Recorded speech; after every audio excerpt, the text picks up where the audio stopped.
Okay. Welcome to this Lang team meeting. Folks, don't forget to log your attendance.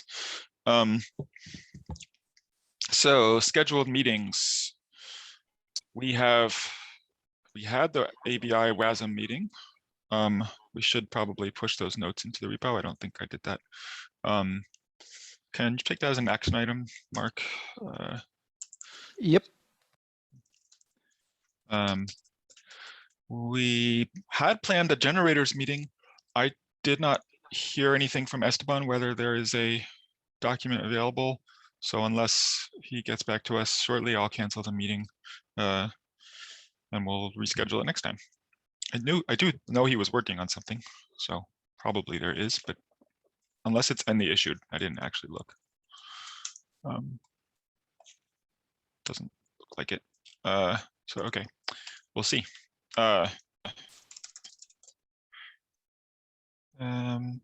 Action items, I'm not going to do that live.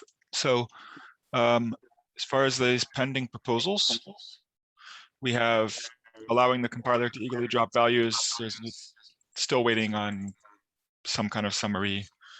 Sorry, this is not accurate. Changing path behavior of modules. We did an FCP to close. There was no real discussion afterwards, I don't think. There was one comment, which was basically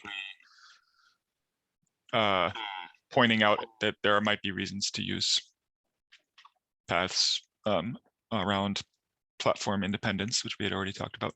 I think we should close, unless anyone has any objection.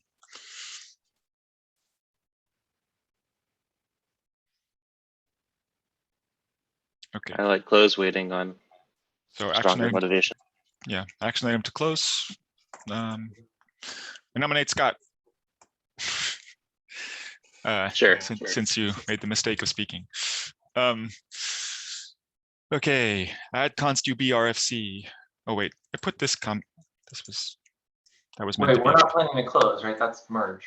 No, that was meant to be put in this section when I was pre-processing the agenda. I don't know what's the status of this because apparently I overlooked it. I think this is probably ready to be merged. Is that right?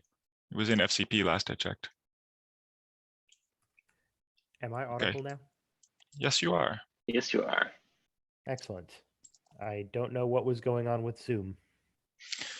All right. Well, it looks like jump in Zoom. Welcome back, Josh. It looks like the const UB RFC can be merged. That's an action item. I don't know who has the rights to that repo. I know I do. I used to and don't seem to anymore. I'm guessing it got lost in a Teams shuffle of some kind. You all should have access to the RFC's repo. You just need to approve the PR. You can't push directly. Yeah, I had some problems last time because I rebased it. That's right. I forgot. I do actually appear to have direct merge rights. So. I see. So I would love it if it doesn't even appear unless you approve the PR with at least one reviewer. Got it. Yeah, I'd like someone to take an action item to merge it. I'd be just as happy if it's not me. There are instructions in Forge. It's a little bit of a process. Although in this case, it probably doesn't need a tracking issue or anything. So it's actually pretty straightforward. Okay. Action item for Felix. So there's two p-high issues, both of which have open PRs. And probably, I don't know that we needed to do any particular discussion. Yeah, this is Nico, sorry. Esteban opened a PR. I took a look. I prepared an alternative fix. I'm not really happy with either of them. I probably should look again and try to come to a third one. What this particular issue comes down to, the impl of the FN traits for function types is built into the compiler, and I want to find the place in the compiler that most closely resembles what would happen if you had written the impl by hand. And I think Esteban's is closer to that, but has a bunch of other stuff in it that I'm not sure why it's there. And mine is a little further away. On the other hand, mine has less fallout and probably solves the bug for now. And we could probably revisit this with chalk or something. So I'm not sure. I have to look at it. I don't know. I guess this is more of a compiler team question around priority and dates and everything. How hard I should work at this. Probably harder than I have. It's been out there for a while. On the other hand, it's kind of a random. Both of these bugs are like p-high because they were recently discovered and we should close them, but I think quite old. Yeah, they're not regressions in the like beta regression sense. Yeah. This closure issue has to do with sort of similar-ish thing where the built-in rules aren't as restrictive as the rules that your code has to obey, and as a result we overlooked something. I think the fix that Aaron put in is probably the right one. There's a pending PR. I haven't looked at it that recently, but so I guess it's mostly a question of fallout and whether we want to do anything around merging it. Okay. Tracking issue for RFC 2345, allow panicking in constants. We asked for a stabilization report and we got one. I haven't looked at the rest of the thread. I don't know if anyone else has. But I usually prefer the stabilization reports to be on their own issues. So I'm tempted to move it to its own issue. But apart from that, I don't know. Does anyone follow it up on the thread?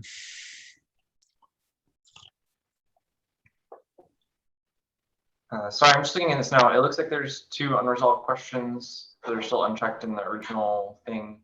Should there be some additional messages in the error about this being a panic turned error, or are those answered in the stabilization report? Probably that's something I could figure out asynchronously. Yeah, I guess the action, I think we should all just take an action item to review this and be ready for next week. And if somebody wants to, I wouldn't object to, moving to merge, and don't have to check our boxes until we're happy. So, but let me make an action item to move it to another thread so that we have the move to merge is not, it's kind of a mess otherwise. Oh, and there's multiple FCPs on the single issue in case it doesn't go through. I'll do that after the meeting. Okay, new lint for detecting buggy pointer to incast. This is something we've been over a few times. Taylor summarized the old conversation. If I recall, basically it came down to we weren't really sure what we wanted. The lint was not like directly targeting the bug, but did prevent the buggy case, or I don't know. And I don't think there's been any responses. So I think this has nothing to do here at this time. Does that sound right, Taylor? That sounds right to me. Although, like, I don't know. Maybe the thing to do is for other people to read my comment to see if it accurately represents their views, because there was a lot of discussion on this in the meeting, and there were a lot of there was a lot of back and forth. And I think I summarized all the major things we discussed, but there might be something I missed. Yeah. There was a lot of back and forth. All right. Well, so I guess the action item is link team members to review the thread.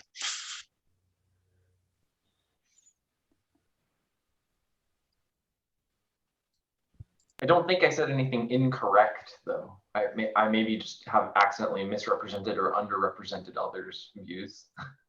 Wait, you want the link team members to review the whole thread or the thread for this conversation? The comment, the final comment. Okay. I would say I think the overall description of we felt fairly hesitant seems like a stronger consensus than was present. Personally, I would love to see this lint happen. I do agree that all of the stated related issues you mentioned were not necessarily covered. So I think there is a broader set of things that needs addressing, but personally, I would still like to see this lint happen. It just doesn't solve the full problem. There's mixed opinion about how hesitant we are, I guess. I'm hesitant, but that's yeah. Some were hesitant. Yeah. All right. There wasn't confidence in specifically as implemented the lint but I think there was confidence in value in something related to this. Yes, this is a problem we'd like to solve, but we're not, like, there are problems, I don't know, I'm sorry, the language here is tricky. No, It's safe to that say there's actually no sounds consensus on going forward with Yes. this as is at this time. I definitely like all your bullet points in there, though, Taylor. That Yeah, covers absolutely. it well to me. Spelling out the different cases seems like it will be good input for anyone trying to solve this problem or any subset of it. Yeah. Okay. Do we want to talk more about it and try to hammer into what we think we should do? I'd like to, I'm going to table that and we'll come back if we have extra time. Because I'd like to see if we can actually get through the list for once. Parser, remove support for inner attributes on non-block expressions, Rust 83312. This is in FCP. Aaron left a comment which I think basically said we did find some better ways to implement this or something, but wasn't really objecting to the FCP per se. Others can read it and take a look. I mean, it's worth pointing out that removing these items now doesn't prevent us from adding them in the future if we should so choose. So I feel still pretty okay myself about the FCP as it stands. Would be good to get another Sounded check mark on it. Yeah, it's still waiting for. I don't think we've actually entered FCP yet, have we? Sorry, I haven't been following. It says remove support for inner attributes. This presumably they still parse. They just don't. We don't allow them to compile. Actually, I'm not sure. That's a good point. It says parser in the title, so I would assume it just doesn't parse. Isn't that a breaking change? I think they were supposedly all unstable anyway.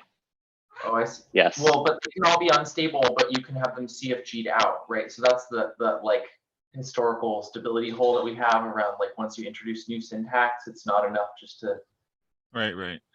The impression I had was that it didn't even let you macro process them outside of nightly, but I may be mistaken. Regardless, though, there was a crater check specifically to evaluate the impact. We have newer syntax. We have been using the crude but effective sort of per file check or whatever. You know, that means you have to like CFG the whole file if it has new syntax. Yeah, I think that the parser would always fail. It's just that these would not be like, I don't think there's any way that we would not accept these during token collection. So I wouldn't. There was a crater run and there weren't very many regressions. I don't. Yeah. It says 4 unique legitimate regressions.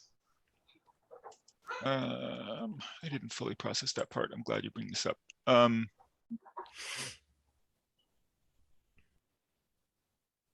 checking just to see, but it sounds like you're correct that they did once parse. Yeah, they definitely did parse before, because this this compiles on nightly today. Or sorry, nightly is not the question, but I don't need a feature gate. Right. Well, Petrochenkov does note that there were some stability holes right with this whole thing, because attributes in general we're not good at checking stability on them. Oh, yeah. That code example to me in the minutes there looks like it's a tokenization thing, not a parsing thing, though. That's the point, right? Well, I thought this was a question of does it parse, not does it tokenize. Let's take a look at the PR. I think that is more of a detailed question that I was asking. The question is, like, today you can write this code and have it be omitted by the compiler, and so when we make this change, but we are breaking code that previously compiled stable. I don't think we are, because this is only affecting the parser. I don't know if this is one of the cases, Taylor, but a lot of the unstable syntax that no longer works that way. It still has to. It's still gated in CFGs and stuff now. Because Is there is this 4 unique legitimate regressions comment. Well, so if you wrote this, I guess you're probably correct because this works unstable as well, and I'm guessing this would no longer work. This being the thing you wrote in the notes. The modified version. Right. Modified version. I don't usually like to modify in the notes in place. Sorry, I messed up there. But I just don't even know what the modification was. I changed it from TT to extra quote. expr. Oh, okay. I imagine TT, as Scott pointed out, will probably still work before and after this change.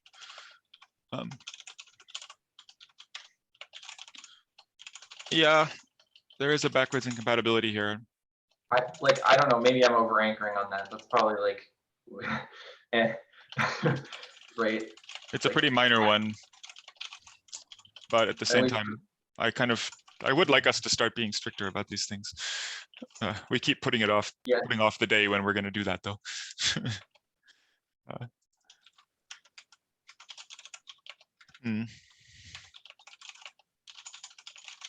The set is interesting because one of them is like an inner doc macro that does nothing.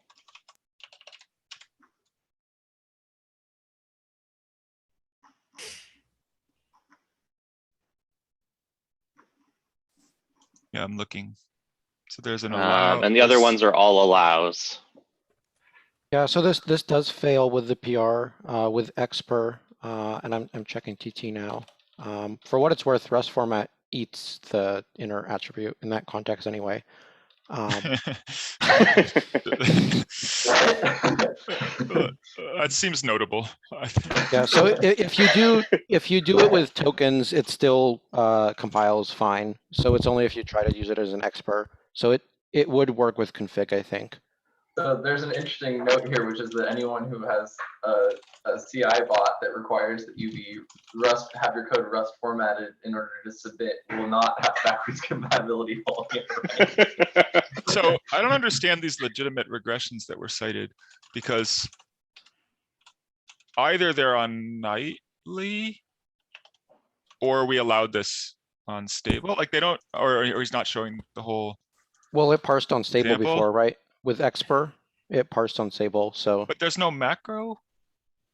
I mean, these look like just random code. Is it really the case that all of these were plugging through some macro and were configured out or something? why would it need to be a macro? I'm not sure I understand. So these are the examples. This is what Petroshenkov quoted, right? Yes. So what I don't understand is, so this parsed, but it would error, wouldn't it? Or No. did we? Okay, we just allowed it unstable. But that would be my guess. Okay, well that makes sense.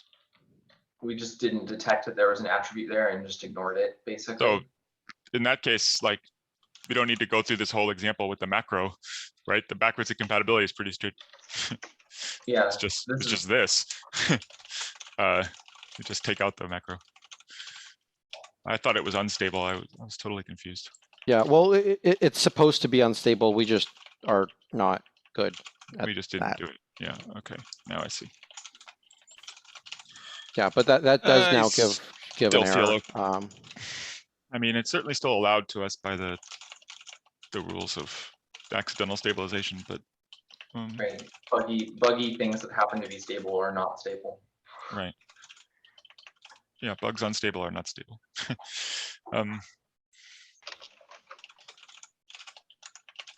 Well, it's still an FCP. I don't know. We can give it some thought and people can see what they think. I don't know, like I don't know.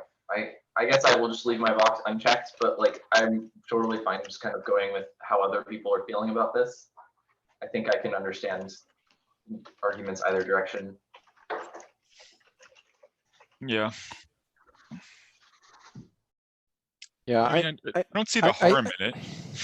Like, I don't know how else you could interpret it, but how it's interpreted. well, I mean, we had that discussion already I think last week or 2 weeks ago, that the meaning of these attributes is not necessarily unambiguous. Yeah, I just I didn't agree then. I don't agree now. Yeah.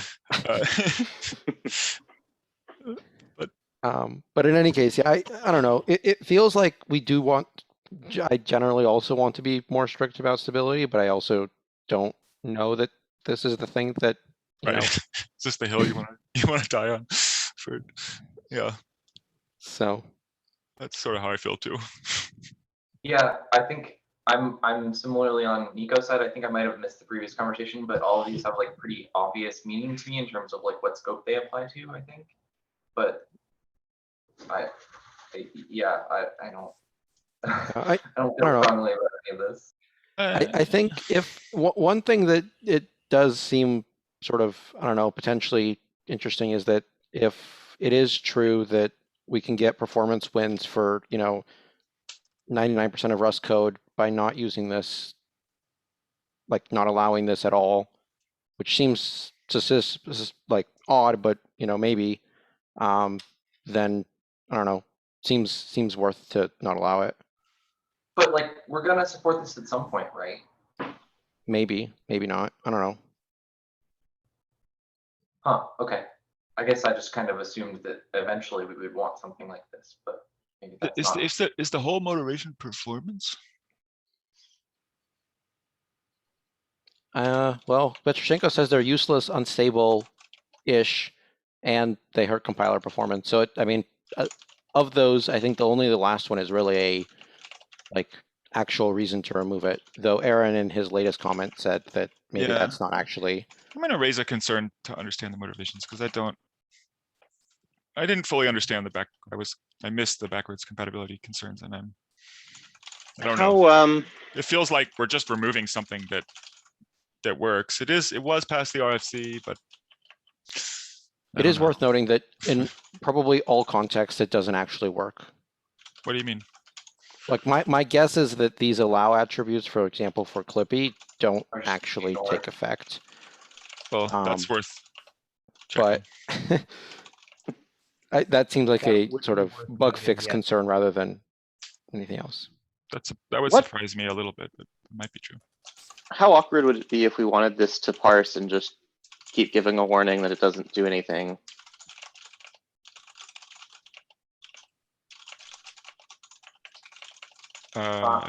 How hard would it be to make it do something instead of that? Yeah, why would we do that? I did get the impression that this was like not something that was ever RFC'd as supposed to work, but It did say I it don't was know. past.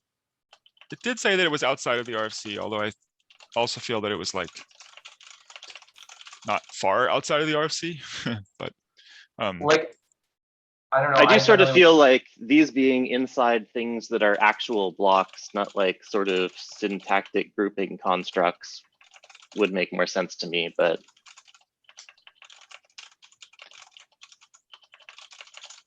so I propose we move on. I'm going to leave a concern and we'll discuss this a little more on thread. I want to try to get to more items. I don't think we're going to arrive at a consensus in this meeting right now.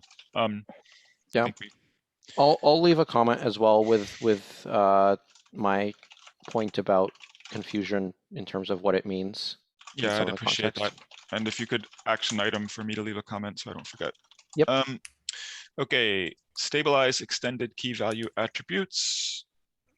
I think that the last time we had this discussion, I said, what happened? We are sort of waiting for, right. There was this question about arbitrary expressions. That's what it was. So forget this comment, this doesn't make any sense. The PR stabilizes arbitrary expressions in that position. It's not clear why we would be concerned about that. Except, Specifically, it stabilizes lexing arbitrary expressions in that position. You still have to have an attribute or proc macro that's prepared to deal with them. right. The only reason that I can see, or our hypothesis last time was that maybe there is some reason regarding hygiene why we might be concerned. And I guess that the way I understand our hygiene system, at least, that would show up in the form of the spans that you get from those expressions or something, but I don't know why it would be any different. Like, I'm not sure why that would be any different for expressions that appear in that position versus expressions that appear in the function body or all the other places one could have expressions that could get processed by macros and procedural macros. So I don't think that's probably not a concern, but I think the last time we discussed this, I had a concern around the fact that the macros being used in these expression positions look like they're evaluated eagerly here, which isn't something that attribute macros can, like, that's not the normal behavior of attribute macros. they're not actually evaluated eagerly though. Or it depends what you mean by eagerly, I guess, but like if you have procedural macros, those procedural macros see them pre-expansion. Correct, but the doc, the two examples that are actually given in this the PR at the top, the doc equals and the path equals, that sort of suggests like those are built-in attributes, so they can do whatever they want, I guess. But the fact that they do something here that is magically inaccessible to normal users is upsetting to me. I don't know. You mean because like if you wrote a procedural macro, you wouldn't be able to see the results of expansion? Right, like I couldn't write my own macro that behaved like path equals or doc equals that used the results of an include stir or that viewed the results of a, concat macro call, right? With Right. this PR, wait, why wouldn't you be able to? Did I miss something? They're not expanded eagerly. I would just see the literal tokens of the include stir macro call, not the actual contents of the file that gets include stir. Yeah, that's correct. That's what you would see.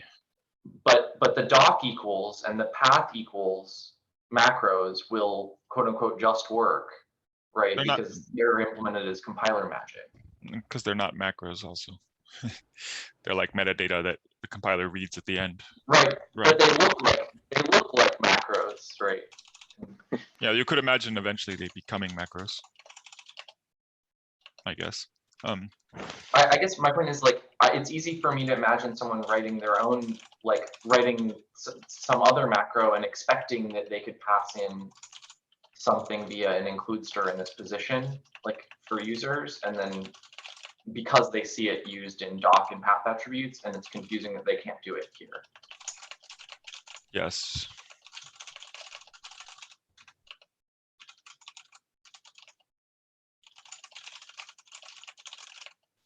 I mean, which could be an argument for we should eventually allow eager expansion.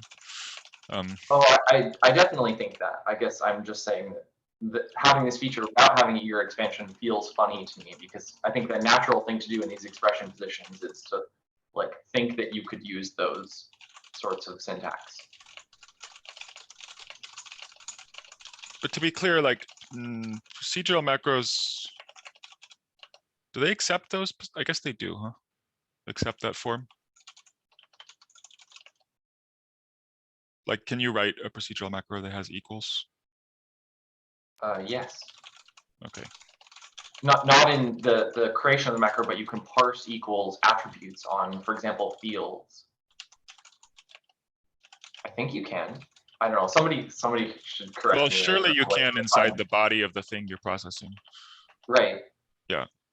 I was wondering whether the macro itself could be equals, but okay. Oh, I don't think you can, but I don't actually know. Yeah. I mean, we're definitely hitting, like I was comfortable because the phase ordering here was the same as macros that appear anywhere else, right? Like there could be macros in the function body, there could be macros on the fields, or there could be attributes that reference macros, or there could be expressions that reference macros in the body, and none of those get expanded at the time your procedural macro runs.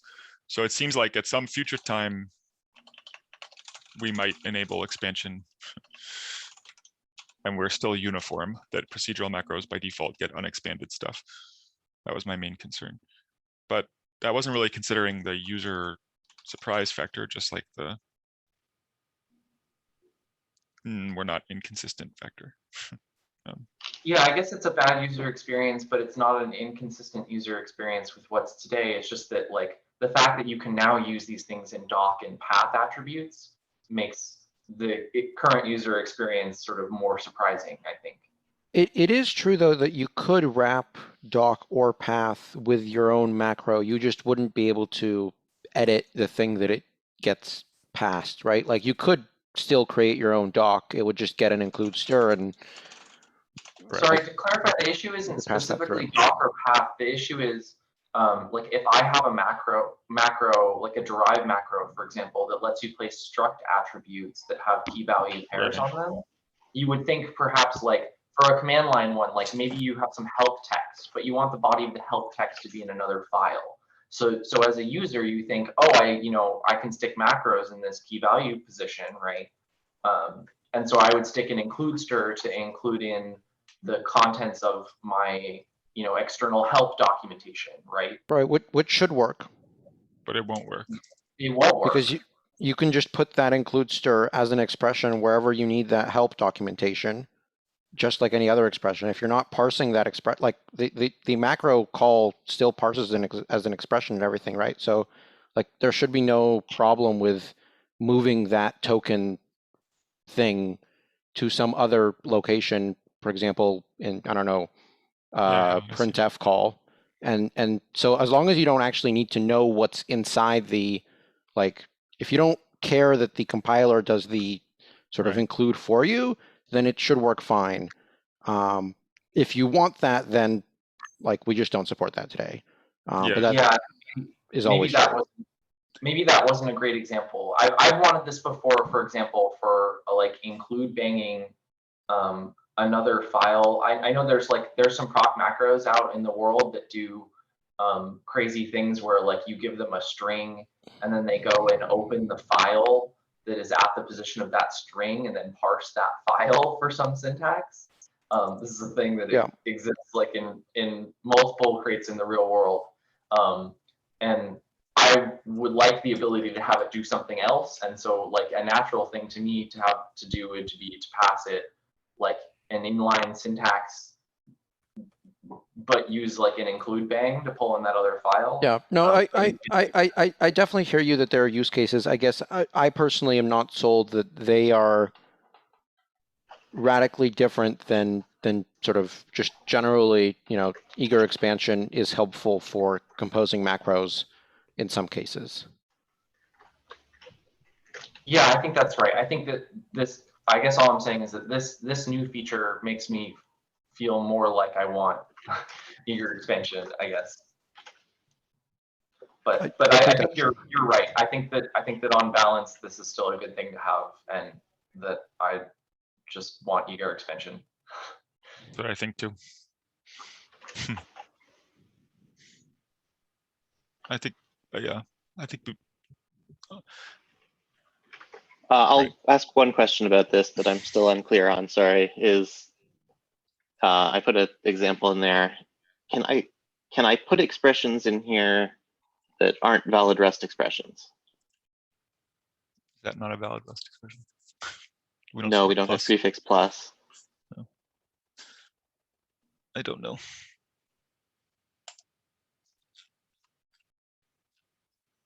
I'm gonna guess not. I'm just sort of trying to figure out what the rules are for what it passes. Like, is it just a TT star that gets passed along, or is it seems trying to to parse an actually actual expression. parse it? Well, it seems to be. Well, the parser is certainly parsing an actual expression. I'm trying to figure out if that's good or bad, or what the stability rules are for parsing expressions in there. I think you or... could lex this, and it would go through your procedural macro, but if it made it to Rust's parser, it would error out. By the way, Okay, so the attribute itself. Sorry, go ahead. That struct up example, if you do like doc equals include str, that doesn't actually work. I'm not sure what Stoichkop does on the inside, but just a data point. It doesn't work today, you're saying? Yeah. That might be because. Well, today it wouldn't work because there's no way to tell struct_op that the thing you want is the expression versus a string literal containing include stir. I would guess like there's no way to pass include stir directly, but I could be wrong. I mean, if you enable the feature and Anyway, just do like Buggy calls, then it doesn't actually read from that documentation. Like it could if it just literally included that expression in some concat thing or something, but that's apparently not how it works. Yeah, I agree with Mark that it seems like it could be done that way, or at least it's not obvious why it couldn't. It could, but it isn't. Yeah. Yeah, in particular, like I know I've written macros that do look for string literals because that's historically what they've only been able to accept and do things like, hey, the first, letter of your doc string must start with like a capital letter and yada yada to like give users helpful things, and those would all go away if we parsed expressions. Like I don't know, like seems funny, but it exists and is a thing I did historically. So. Well, I would like to keep moving. We spent quite a lot of time on this issue, and there's still several more to go. Do we have a? I don't know. Is there anyone with enough doubt to block the FCP? If so, I encourage you to go ahead and raise a concern, and we can discuss it more next time. I think, for example, Scott, if you wanted to raise a concern about this question or just ask the question, would be a good thing to ask in the thread. I'll do that. All right, I'm gonna move on then, and assume that anyone who wants to raise a concern, it's on your own conscience, or ask Scott, Mark to put an action item for you. This one I would like to get to because it's kind of relatively timely.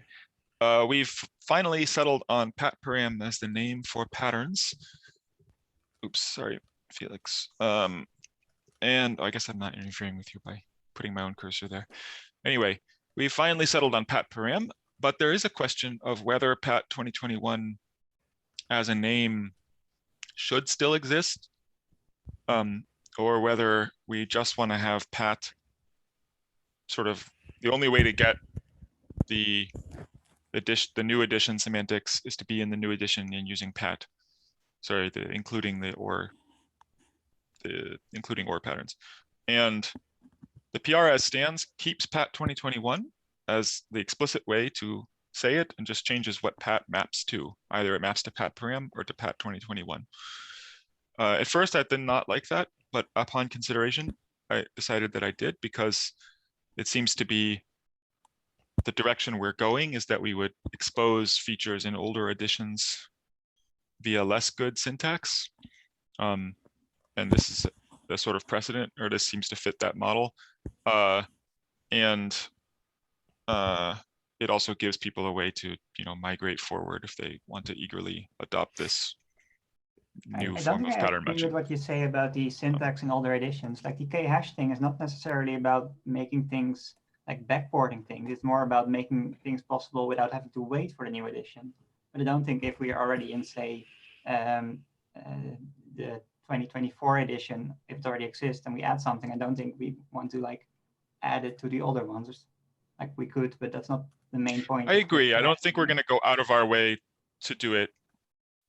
I agree. You're right. However, this sort of feels comparable to me. Like the migration one is the one that I thought was convincing for this, that you needed a way to say, oh no, because if you just have pat, we need to change it to something so it doesn't change when you upgrade your edition.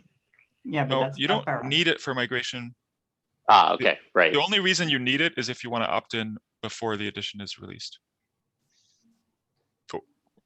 I think Mara's answer was what I was mistakenly thinking. And yeah, we have pat param, which does the change to the explicit thing now and then do the other thing later would be fine. Right. You don't need it. Yeah, Mara I may have also switched think me the that- other way in that I don't want to set a precedent that we're going to always expose things. On the other hand, if it's just as easy to do so and we're in the moment, I don't know. I'm thinking about it. Go on. In terms of naming the for Pat Param, it made sense that we know what the pattern represents relative to other things. For Pat 2021, I think the name Pat 2021 makes sense because at the moment, the only thing we know is this is patterns as defined in the 2021 edition. In the future, in 2024 or 2027, if we come up with a new extension to patterns, then we may decide to add an alias for Pat 2021 that explains, oh, this is patterns without this thing, or come up with a positive equivalent the way we did Pat Param, but we don't know what that is yet because we don't know what it's relative to. So I think that's an argument for calling it Pat 2021 in that we don't know what the distinguishing factor of this type of pattern would be. Right. If its purpose, as I see it, the purpose of this is to allow people to opt in to the semantics before the edition is stable and just, I guess, going forward. And for that purpose, the name 2021 feels like a tolerable name. I think that's the same, sort of the same point you were making, Josh, but slightly different. I That was was how I thinking, saw it. when you were talking, Josh, I thought your conclusion was going to be that that was an argument for not having Pat 2021, like not giving it a name at all.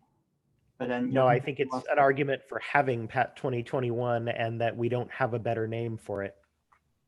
But okay, yeah, to me that sounds more like argument to just not have it. Like if we don't really have a name for it, we might actually give it a name at some point. Why already give it a name? Because it doesn't really need a name right now. It does if we want to reference it from 2015 or 2018 code, and I think that's a reasonable thing to want to do.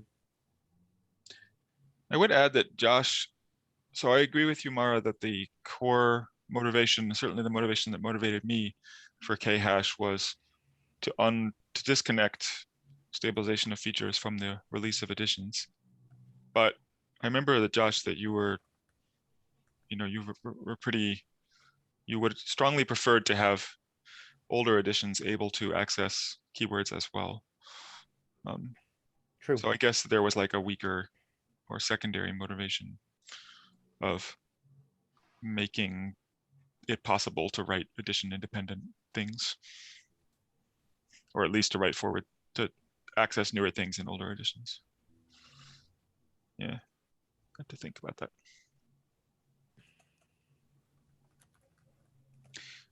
I guess another side is, what is the harm? Like, there's another principle that Felix has always expanded on that I think we don't always do, but I do see a logic to, which is there should be a way to say explicitly the thing you want, even if you rarely want to use it. That seems relevant here. Yeah, I don't know if I feel like I always get voted down though whenever I say it, so I'm not sure if it's actually one of Rust's principles or not. Maybe a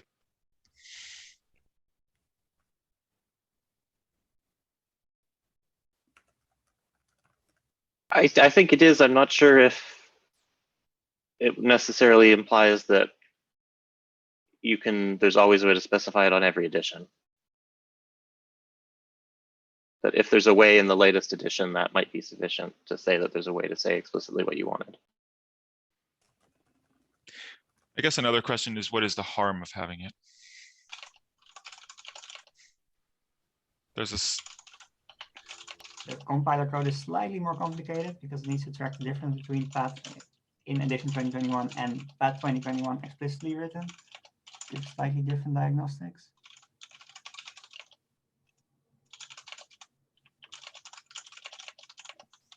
And other than that, it's just documentation where we also have to explain what this thing means. Yeah.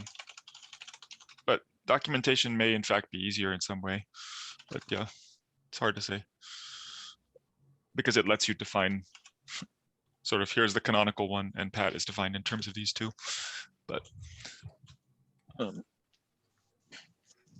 I Gives guess you a my name. arguments against it are exactly the same ones as that I had for renaming PAT 2015 to something more reasonable. But in this case, I think something more reasonable is just not naming it. Yeah, I guess the difference I saw is why you wanted to use. What I found convincing in your argument was if what I wanted, like, well, pat param is I want it for a reason and it tells me what that reason is. Yeah. Okay. Whereas pat 2015 did not. But that doesn't seem to apply to pat 2021 because I don't expect people to use it unless they're trying to jump forward in time.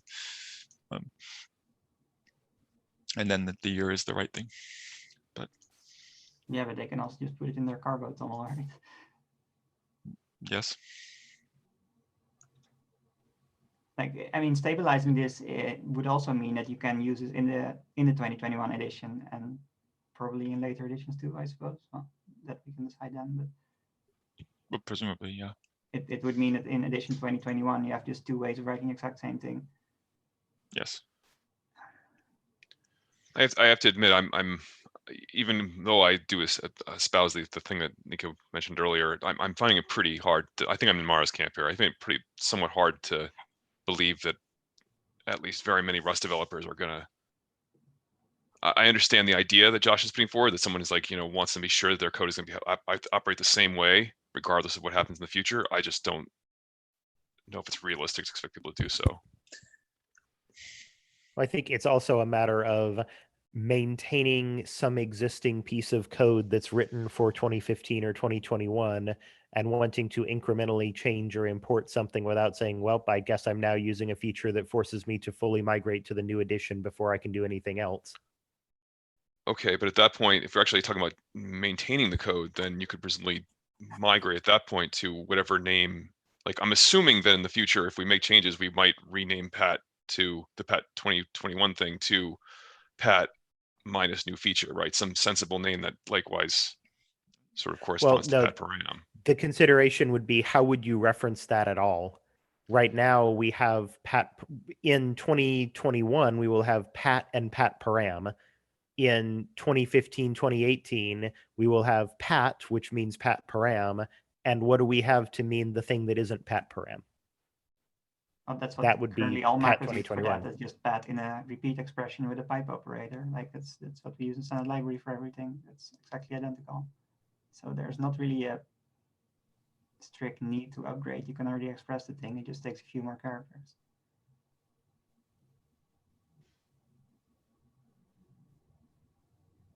Seems like the question is really about this principle. Is our principle to support backwards older editions piecemeal adopting features? And you also can't write async in 2015. So. Yeah. And it's a much bigger thing. I just feel like this is the kind of thing that we would forget about and that will slowly start to rot in the background. Like if you make a list of all the different fragment specifiers you can have for in macro rules, then this one is not going to be on that list and the one that you're forgetting about. And yeah.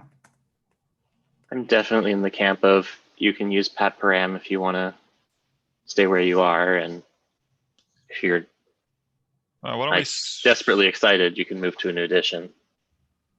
It seems to me that based on the people who've spoken, at least, the straw poll is more towards we should we should have just Pat and Pat param and not expose Pat 2021. I'm curious who strongly disagrees with that, at least in the team. I guess I want to try to understand. Well, okay, the argument that Josh is putting forward is that we cannot add things to the 2015 or 2018 editions that we just can't. We can't put in other variants. Like sorry, no. why? That is not my argument. My argument is that we should. Oh, okay. Let me try a different attempt to phrase this then. Or maybe not. Maybe we need to move on. Hold on. Well, we probably do, but so the question, let me just try to summarize to see if we got it right. So the question is, should we, or agreed by everyone, is that Pat param is Pat without pipe.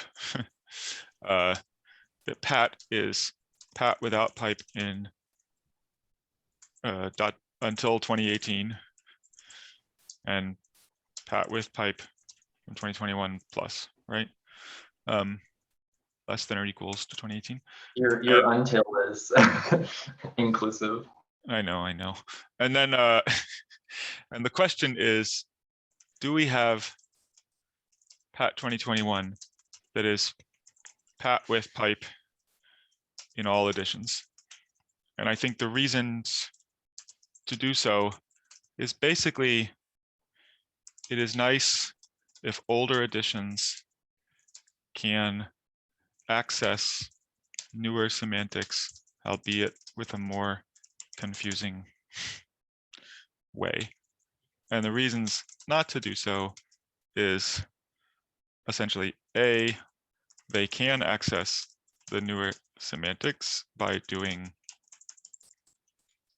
$, $p pat pipe star or whatever, plus probably, and B, like newer editions have no use for this because it's just the same as Pat. And C, I guess if we add a new variant of Pat, we can give it a meaningful name like Pat param at that time. And D, Cruft. Maybe it's worth saying that, like, I think it would be unfortunate if what number is it? A were actually a thing that we told people to do. Because it seems likely to me that, like, people writing that by hand would write something that is, like, subtly different from what is accepted by Pat in 2021 edition. And that's not really what we would advise in the future, but it's just that that's what macros are already using. That's what matches. Sure. Yeah. Everything uses I think that's fine. I guess I'm just saying, like, I wouldn't want people to actually do that in practice. I would want them to move to the 2021 edition. Sure, but that's what we say in all our documentation, right? I don't think we have a lot of documentation saying how to do things in older editions. We also don't have any documentation about how to do async in 2015 or something. We generally do, and I think I stand by that principle, want people to upgrade, all things being considered. Yeah, I guess there's that last bullet point. It would be a shame if we ended up with a big list. I think that's perhaps part of the core question. Is that a shame? Or is it totally irrelevant? There's right now very few places where we actually mention the edition number, edition year in code. Yes. I think there's only 2 places, which is this one, which might actually not happen, and the other place is the module names for the prelude, where I think it does make sense. So I think we tend to give years to something that was deprecated, where we don't think you want the old one. We're just keeping it there for backwards compatibility, right? Also Panic, we have something like that. So is the objection here for Panic exposing this at all, or is the objection that we don't have a good name to expose it under? The former. Yes, I think the former. The at all. I don't.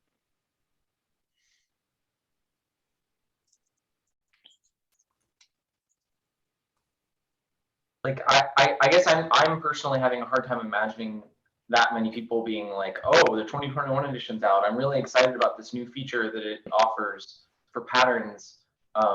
Let me use that in my library that I am not going to upgrade to Rust 2021. Right. If they're mostly, they're probably not upgrading because of some other compiler, I guess. But if you're trying to support old compilers, you already aren't going to be able to use Pat 2021, right? Like, that doesn't, Pat 2021 doesn't solve your problem if your issue is, like, supporting old versions of Rust C. Yeah. Okay. I'm feeling convinced personally. So I move that we adopt we do not allow Pat 2021 I don't know, we don't have a moves. That's not one of our Robert's rules of order or something, but I'm moving it. And I want to know if anyone has a hard objection, I guess.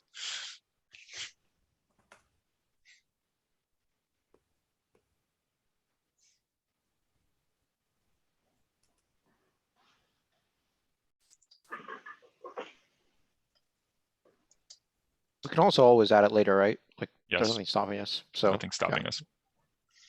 But if we decide to adopt the principle of trying to be more uniform, for example. That was my main reason, but Amara convinced me that I was being inconsistent.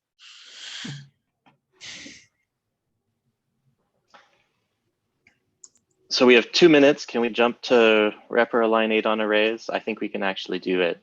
Yeah, let's Although do we're going to hit another, look, we broke something and it's not backwards compatible, but we did it on purpose. it. I hate these functions. This is the hardest ones. But I think we already decided this one. So it's just a saying, yes, we already decided that. Okay. Okay, want to summarize real fast? Putting rep or align on a field, it used to not do anything, but it was accepted and it's now rejected. And I'm pretty sure we actually had an issue where we said, yes, we agree, because we were being consistent with all the other places where you used to be able to write repr and it didn't do anything. So now it fails to compile. And I think this is a yes, we know. Okay. So I think we just say, yeah, this is intentional and close the issue and okay. I'm okay with that if we did indeed already do it, because presumably we had Yeah. some. we already Presumably- discussed this, and I'd like to link to that if we could find it, but Sorry, Mark, go ahead. it was discussed in some PR. We've had, I think, over the last, I don't know, 5 releases. Each release has contained 1 or 2 additional attribute checks. yeah, I definitely, that makes sense. Presumably anyone who was using this before had unsound code. Well, I mean, or just Just didn't have not the, aligned code. Right, that's what I'm saying. Like, it's unsound in the sense that, like, they were presumably relying on the align for some reason, right? Yeah. Like, they didn't just feel like aligning a field. Maybe they thought it would be faster for parallel. Maybe they were like, all these people who say you have to put padding in your structs are wrong. Anyway, I think we should do it. It definitely feels bad to just accept it and do nothing. That's definitely not good. That's definitely the wrong thing. Yeah. All right, we have a link. Great. Scott, action item to leave that comment. Great. All right, well, we totally did not at all succeed in getting through this list, but that's okay. We had good discussion. Oh, Thanks, can we everyone. jump forward to add expert 2020X macro pattern if they like, we're not going to do that because of our previous arguments? Yeah. We're not going to do this for, well, we're definitely not doing it for the 2021 edition because it's just too late. Who cares? Yeah, so there's no great urgency on that one. We can discuss that one out of band, I think. Yeah, I'd rather not say no just yet because I want to discuss it if it makes sense. But all right, thanks everyone.